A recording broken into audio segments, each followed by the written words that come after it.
It's the Black Real Estate Dialogue. Tune in. Tune in. Tune in. Tune in. Negotiation isn't, it's a win-win, right? So negotiation isn't like I'm taking from the seller, right? You can't take that stance. It has to be I'm targeting as much as far as possible, a win-win scenario. So yeah, I kind of went into my background and then I started a little bit of education on the negotiation side. So sorry about that, but yeah, that's the background. Got it. So what are some negotiation can be daunting, right? What are some tips you would give to somebody when it comes to negotiating? So this could be somebody who's working with an agent like yourself, or maybe somebody who's looking at their own deals. Like, what does that look like? Like, what should they consider?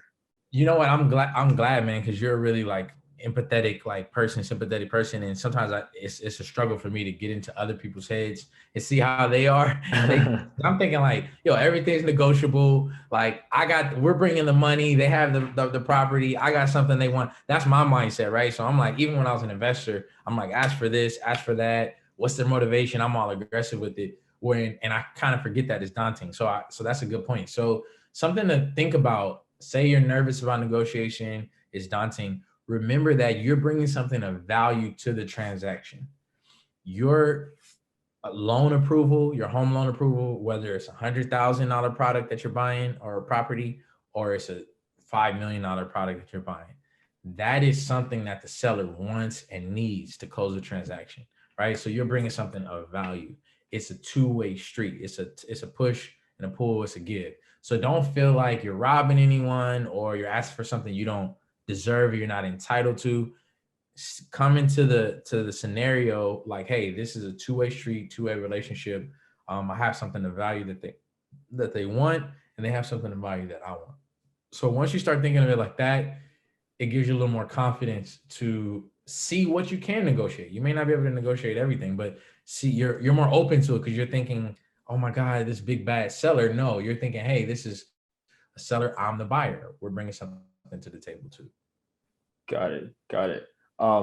So as far as negotiating, what are some things that are negotiable? Because some either individuals who are trying to buy properties, honestly, probably some agents and realtors probably don't know the full extent of what is negotiable. So what are some things that are negotiable?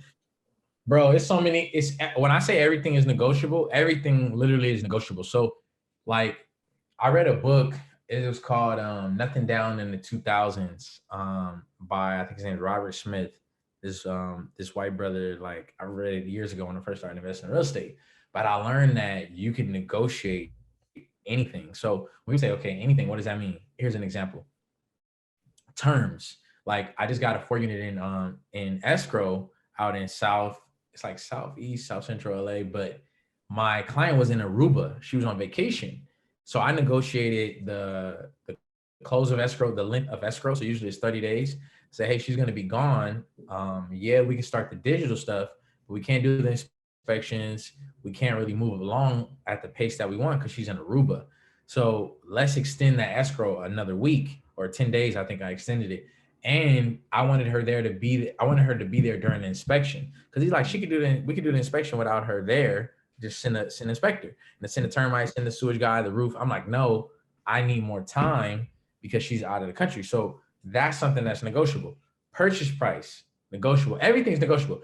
In fact, if there are utilities, like not utilities, if there's appliances like stoves, washer and dryer, refrigerator, that's negotiable. If there's a car like there that you like or you want, you can negotiate that. In this market, those things are like rare, so that's kind of like extreme. But with some of the furniture, some of the appliances, people have gotten appliances and like furniture. Some of my students have gotten like furniture, appliances that were included in the deal. So from the terms to some of the closing costs, and the terms are like how long the appraisal contingency is going to be, when the inspection contingency, the loan contingency, those are all the different terms. And then in terms of the closing costs, these are recurring and non-recurring, or I should say these are non-recurring fees that you have to pay. So like for your homeowner's insurance, right? Some of your closing costs. These are non-recurring one-time fees that are like loan fees. You can negotiate that and have the seller pay for that. There's transfer taxes. So when you have to transfer deeds and title and all that, there's fees. You can ask that the seller pay for that. There's so many things, man, in real estate that you can ask. And if you have a good agent, when they're actually writing the contract, they can check the boxes and request that the sellers pay for certain things. So to answer your question, man, like everything is basically negotiable, from even your EMD. So with your earnest money deposit, it's like a security deposit to take the house off the market so that you can start doing due diligence and going under contract.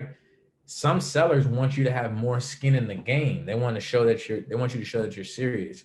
So they'll say, I want 3%. And that's like a FHA down payment. That's like a fat amount. And they're like, we want that in escrow. So that means you're serious about this deal. The 4-unit where my client was in Aruba, she had to put down 3%. So that was negotiable. And I'm like, multifamily in this market, that's not uncommon. So I work with her and I say, hey, 3% is okay. Most of the time I say 1% because on $1 million property, that's 10 grand. That's showing that you're serious. 1% is pretty good. But back in the day, like old school style, they would do like $1,000. Like you do $500, $1,000. That's like old school. That's how much I had to do when I was buying my first property, like $1,000. But nowadays in this market, you have to put up more money and put more skin in the game. So literally, man, everything is negotiable in deals. And when you take that approach, you realize like, okay, these people want to work with me. Most people are sensible. They'll work with us. Even when they say, this is another thing too, when you see properties that say as is condition, unless they really are like, it's like gutted and they're saying only cash offers, most of the time they say as is to kind of put up a buffer and take the stance that it's going to be hard to negotiate anything with us or repairs from us. But typically, once you get it under contract, people, man, they're way more lenient. They're way more flexible. You're getting closer to a check. You're getting closer to a payday. Right. You're getting closer to the headache is gone. If it's a dissolving partnership or a divorce, the headache is gone. I'm done. Right. So you always want to keep these things in mind. And then I kind of want to talk to them about like just the sequence of negotiations and how you should go about it if you're purchasing a deal, and like when to push and when to pull, and some of the things you can do to actually get your offer accepted. Because that's kind of like a form of negotiation, getting your offer accepted and making it more attractive than other buyers or investors. I think that is a form of negotiation in my mind. So if I may, go for it.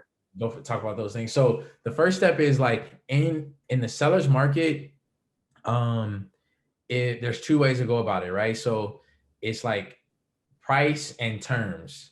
Those are the key things that you can manipulate, or the leverage you can pull to get your offer accepted. So I'll use an example of, I was watching a live last night with Real Estate Gabby, or 2 nights ago, and she was talking about an offer they were putting in, and they were undercutting the purchase price. So they were going underneath the purchase price. But the good thing about going underneath the purchase price was that they did better terms. So they said 2 weeks closing, all cash offer we're bringing to the table, but it's $20K less than what the listing price is, right? And so the terms are attractive because they're like, man, with these other people, I'll be 2 weeks in and I still got to wait another 2 weeks, and they got contingencies. They can technically back out. Whereas I would have cash on hand, within 2 weeks, and with any contingencies that they do have in place, I'll know within 4 days, within 5 days, within 7 days. So it really can't hurt, because if they want to back out, I'll know in 4 days. I'll know in 5 days. So that's if you're investing, because I know you guys have out-of-state investors. You have people that are buying in St. Louis, because I was in St. Louis where the properties are cheap out there. So you just buying cash. And then Ohio, same thing in the Midwest. So if you want to take that approach where you're going under, you want to shorten the terms, no loan contingency, no appraisal contingency. It's really short inspection contingency, because you still want to see what's inside the property once you go in. But that's a way of getting your offer accepted, is just doing all cash, right? And all cash doesn't have to be your own cash. It could be hard money. It could be a HELOC that you have access to. It could be private money, etc., right? But if you're just buying a standard house hack, standard 20% down, some of the things that you can do to kind of get your offer accepted is, it's the terms really. You really want to stand in the seller's position. So you want to shorten any contingencies or remove any contingencies that you can shorten or remove. Excuse me, shorten or remove. So for example, if you have a good inspector that can come out, do the inspection and get your report back within 24 to 48 hours, you can take that inspection contingency from 17 days to 7 days, from 17 days to 10 days, right? 17 days to 4 days, whatever works for you and your team. And that's attractive to the seller because it's like, wow, everyone else is saying they need 14 days. This guy or gal saying they could do it in a week. They're saying I don't have to worry about, that's one less hurdle I have to get over within a week, right? Next thing you could do is say you could shorten the appraisal contingency, right? It's tough because in this market, the appraisers are super busy. So the appraisals usually take, if they say it's going to take 17 days, it usually takes like 17 days. But maybe in other markets, because I'm in LA, the process is the same in the other markets, but maybe it's not as lengthy. You can shorten that contingency, right? Loan contingency, you can shorten that as well. So instead of 3 weeks, do it in 17 days, save them 5 days.